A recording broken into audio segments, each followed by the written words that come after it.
ساری بچیاں لگتی ہیں اسکارف لے کے قرآن پڑھ رہی ہوں گھر میں, لگتی ہیں کہ نہیں لگتی؟ اچھا مجھے ایک بات بتاؤ, بچیاں اسکارف میں اچھی لگتی ہیں یا اسکرٹ میں؟ باپ کو اپنی بیٹی کس ڈریس میں اچھی لگے گی؟ اسکارف میں. وہ پب جی کھیلتی بھی اچھی لگے گی, فلم دیکھتی بھی, یا قرآن سامنے اور یہاں قاری صاحب بچوں کو لے کے بیٹھتے ہیں, بچیاں بھی ہوتی ہیں بچے بھی ہوتے ہیں, قرآن پڑھا رہے ہوتے ہیں قاری صاحب نا, تو ذرا آ کے منظر دیکھا کریں, کیسا پیارا منظر لگتا ہے یار.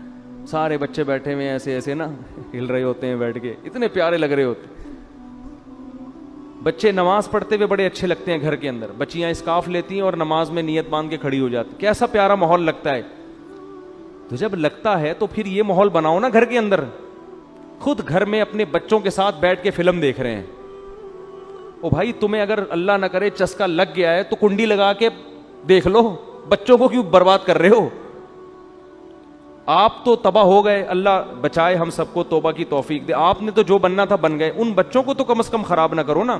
سینما گھر اپنے چھوٹے بچوں کو اپنے ساتھ لے کے جا رہے ہوتے ہیں, کیا سکھا رہے ہو ان کے معصوم پیارے کاغذ جیسے سفید ذہنوں میں, کیا گند ڈال رہے ہو. وہ لڑکیوں کے ڈانس دیکھے گا چھوٹا بچہ, وہ چھوٹی بچی لڑکیوں کے ناچتے ہوئے ڈانس دیکھے گی, کیا اس میں حیا باقی رہے گی؟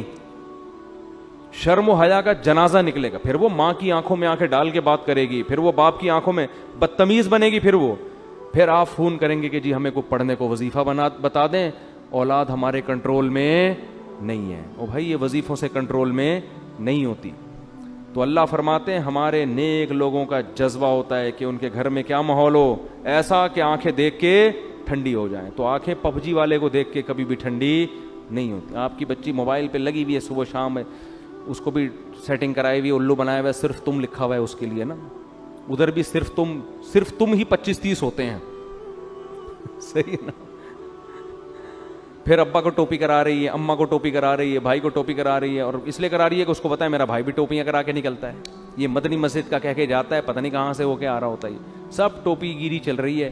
تو گھر میں پھر میرے بھائی محبت کا ماحول بولو یار نہیں ہو. میں ایسے گھروں کو بھی جانتا ہوں, اللہ ہمارے گھروں کو بھی ایسا بنا دے علماء کے کہ وہ رمضان میں ان کی بچیاں 10-10 پارے تلاوت کر رہی ہیں روزانہ, گھروں میں مقابلے چل رہے ہیں, تہجد میں مقابلے چل رہے ہیں, بیٹا 15 پارے پڑھ رہا ہے روزانہ, ٹھیک ہے نا. کیسا گھر کا اچھا ماحول ہوتا ہے تلاوت کا, نماز کا, تہجد کا. ٹھیک ہے 24 گھنٹے یہ سب کچھ نہیں ہوتا, تفریح بھی چاہیے انسان کو, کھانا پینا بھی چاہیے, تھوڑی تفریح بھی چاہیے, آؤٹنگ بھی چاہیے, لیکن یہ بھی تو چاہیے نا. آؤٹنگ تو دبا کے ہو رہی ہے, کھانا پینا بھی دبا کے ہو رہا ہے, بس 24 گھنٹے انٹرٹینمنٹ میں ہی گزر رہے ہیں. تو پھر یہ گھر کا ماحول نہ اس میں محبت ہوگی نہ اس میں سکون, چیخو پکار لگی ہوئی ہے. بچوں کو ایک چیز سکھایا کریں, بس یہ میں ملکہ سبا کا واقعہ کل بیان کروں گا.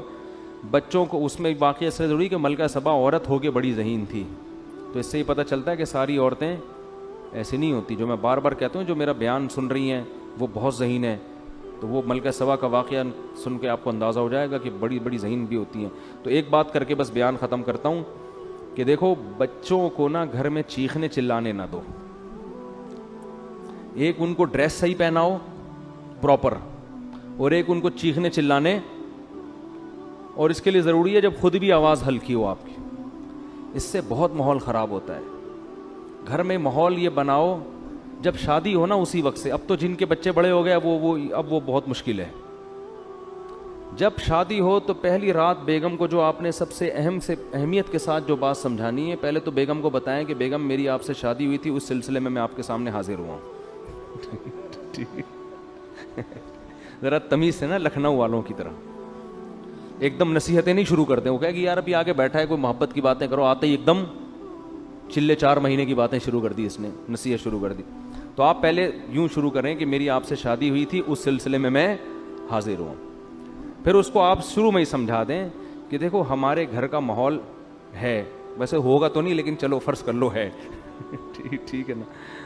اس کو یہ بتائیں کہ دیکھو ہم جب بھی بات کریں گے نا آپس میں, ہمارا والیوم کیا ہوگا, 25 تک بس برداشت کریں گے ہم, ٹھیک ہے نا. 25 سے اوپر کسی کا بھی والیوم ہوا تو وہ جرمانہ دے گا. صحیح ہے. اپنے بارے میں بھی 50 بھی بہت ہے, 100 تو ابھی تو ڈائریکٹ 100 پہ ہوتا ہے جا کے نا, کیوں گھما دیتے ہیں. یہ چیخو پکار اللہ کو پسند نہیں ہے. وَغْضُضْ مِن صَوْتِكَ, قرآن کہہ رہا ہے اپنی آوازوں کو پس کرو. میں بھی یہ نصیحت اس لیے کر رہا ہوں کہ اللہ مجھے بھی توفیق دے. یہ مطلب نہیں ہے کہ میرا والیوم بہت ہی دھیما دھیما اور بڑی تمیز سے, تو گھر میں سب کچھ چل رہا ہوتا ہے, لیکن تکرار کرنے سے فائدہ یہ ہوتا ہے کہ اللہ توفیق دے دے. سیکھنے والے ہیں نا ہم سب. کبھی ہو سکتا ہے میری بھی آواز اچھلتے کودتے ہوئے باہر آ جائے گلی میں اور چیخنے چلاتی بھی, آپ بولے اس دن تو بیان کر رہا تھا, تو بھائی ہم بھی سیکھنے کے لیے کہہ رہے ہیں باتیں, لیکن بات اچھی کرنی چاہیے انسان کو. تو پہلی دن اس کو بتا دیں کہ ہمارا جو والیوم ہے نا وہ ہمیشہ 25 سے نیچے رہے گا, 25 سے اوپر نہیں. جتنا اب 100 کسے کہتے ہیں پورا گلا پھاڑ کے جو بات کرو نا, یہ تو 100 ہے. اس گلے کو ہم نے 4 حصوں میں ڈیوائڈ کر کے 25 سے اوپر نہیں جانے دینا, بلکہ اس میں کچھ لگا بھی دیں, ایسا سسٹم جو اوپر نیچے ہو رہا ہو نا, وہ بتا رہا ہوں, کوئی ایسی مشین لگا دیں. تو اس کے بڑے فائدے ہیں. اس سے جب بچے آپ کے پیدا ہوں گے وہ بھی کیسے, تمیز سے. ایسا خوبصورت ماحول بنے گا نا آپ کے گھر, جو لوگ آئیں گے آپ کے گھر وہ کہیں گے یار یہ گھر جنت ہے, یہ تو بڑے سکون والی زندگی ہے. اس کو آپ ہلکا نہ سمجھیں, یہ چیخ و پکار ہی ہر فساد کی جڑ ہے. ہر فساد کی جڑ کیا ہے, چیخ و پکار. بات کرنے کی تمیز ہی نہیں ہے. گدھے کا مسئلہ کیا ہے, بات غلط نہیں کرتا, تمیز سے نہیں کرتا بات. گدھے کی باتیں صحیح ہوتی ہیں, اسٹائل غلط. اب گدھے کو گھاس چاہیے, بلی کو چاہیے بھوک میاؤں میاؤں, بس سمجھ جاتا ہے آدمی اس کو بھوک لگ رہی ہے. گدھے کو 2 منٹ کا کام ہے آپ سے, لیکن اس کے لیے اسٹائل دیکھو, پہلے پوری آواز پھیپڑوں میں بڑھے گا, بھر کے پھر ہاں ایسے نکالے گا. تو گدھا کے ساتھ پرابلم یہ ہے کہ اس کی بات غلط نہیں ہوتی, اسٹائل گدھے جیسا ہوتا ہے اس کا. ٹھیک ہے نا, تھوڑی سی بات کرے گا آدمی کہے گا اللہ کا واسطہ چپ ہو جا تھوڑی دیر کے لیے. وہ تھر میں گدھے تھے نا جو ہم نے سونے نہیں دے رہے تھے رات کو. تو یہی اسٹائل گھروں میں لوگوں کا ہوتا ہے. اچھا, وہ توصیف الرحمان صاحب کے بارے میں میرا ایک کلپ وائرل ہوا ہے, یہ وضاحتی بیان بھی میں کر دیتا ہوں. تو میں نے مولانا توصیف الرحمان صاحب کے بارے میں یہ کہہ دیا تھا کہ وہ چیختے بہت ہیں اور بالکل گدھے جیسی آواز, اس طرح کا میں نے کچھ. وہ کلپ میں نے بہت جگہوں سے ہٹایا کیونکہ مجھے خود لگا کہ یار یہ میں بھی توہین کر رہا ہوں نا, اس طرح مجھے نہیں کہنا چاہیے تھا. بہرحال ایک عالم دین ہے, علمی اختلاف. وہ میں نے کلپ ہر جگہ سے ہٹوایا, لیکن پھر بھی وہ کلپ چل رہا ہے. تو توصیف الرحمان, مولانا توصیف الرحمان صاحب تک کوئی بھی میرا پیغام پہنچا سکتا ہے نا, تو میرا معذرت نامہ ان تک پہنچا دے کہ میں نے اس سے معذرت بھی کی ہے اور اس کلپ کو جگہ جگہ سے ہٹایا بھی ہے. لیکن وہ مختلف چینل پھر کوئی نہ کوئی چینل چلا دیتا ہے, پھر کوئی میرے خلاف کوئی کلپ بنا ہوا ہوتا ہے کہ یہ دیکھو ایک عالم کو یہ کہہ رہے ہیں. تو وہ بات فی نفسی ہی درست ہے کہ بات آرام سے کرنی چاہیے, لیکن وہ کچھ زیادہ ہی ہو گئی تھی کہ کسی کو پورے صاف کسی کے بارے میں نام لے کے کہہ دینا کہ گدھے کی طرح, تو یہ تھوڑا زیادہ ہو گیا. تو میں نے اس سے معذرت بھی کی ہے اور وہ کلپ بھی ہٹوایا ہے. لیکن چینل بعض چینل ہمیں پتہ ہی نہیں چلتا وہ چل رہے ہوتے ہیں. تو یہ اگر کوئی مولانا توصیف, ان کو مولانا کہتے ہیں یا کیا کہتے ہیں, شیخ توصیف الرحمان. سعودی عرب میں مولانا کا لفظ زیادہ نہیں ہے نا, تو شیخ کا لفظ ہے. تو شیخ توصیف الرحمان صاحب تک کوئی میرا پیغام پہنچا سکتا ہے, بلکہ پہنچ ہی جائے گا ویڈیو کے ذریعے. تو بھائی وہ کلپس کو میں ہٹوا چکا ہوں, اور اس سے میں رجوع اس معنی میں کہ وہ لفظ میرے کیا تھے, کچھ ضرورت سے زیادہ سخت الفاظ تھے جو مجھے نہیں کہنے چاہیے تھے. تو خیر, تو گھر میں بچوں کو کیا سکھانا چاہیے, تمیز, ادب, صحیح ہے نا. تو چیخنے چلانے کا گھر میں اگر ماحول ہوگا تو یہ بڑا مسئلہ. لیکن یہ شروع میں ہی کنٹرول ہو جاتی ہیں. جیسے وہ ایک آدمی, 2 بندوں نے شادی کی 2 بہنوں سے, 2 بھائیوں نے 2 بہنوں سے شادی کی. 6 مہینے گزر گئے, ایک کی بیوی بڑی تمیز سے, بہت ادب احترام, دوسرے کی بیوی کنٹرول میں ہی نہیں. تو اس نے اپنے بھائی سے پوچھا کہ یار یہ تیرا اس پہ اتنا روب ہے, ایسے تمیز سے بیٹھی رہتی ہے تیرے سامنے, میری والی کا تو روب ہی نہیں. اس نے کہا میں پہلے دن آیا تھا نا, میں نے گلاس سامنے تھا اس کو ایسے کک ماری نا کہ کس کم وقت نے گلاس ادھر رکھا. پھر گیا ادھر بلی کی گردن مڑوڑ دی, یہ کر دیا, ایسے بھٹو بچوں اسٹائل سے آئے. وہ ڈر گئی نا کہ یہ تو بہت ہی خطرناک ہے, تو بڑی تمیز سے. ویسے آج کل خواتین ڈرتی نہیں ہے اس اسٹائل سے, یہ میں بتا دوں, یہ پرانے دور کی پرانی باتیں. آج کل آپ جائیں گے نا, ایک گلاس اٹھائیں گے, وہ اٹھا کے لوٹا مارے گی آپ کے سر پہ, کھولا لے کے بھاگ جائے گی وہ, اور صحیح کرے گی.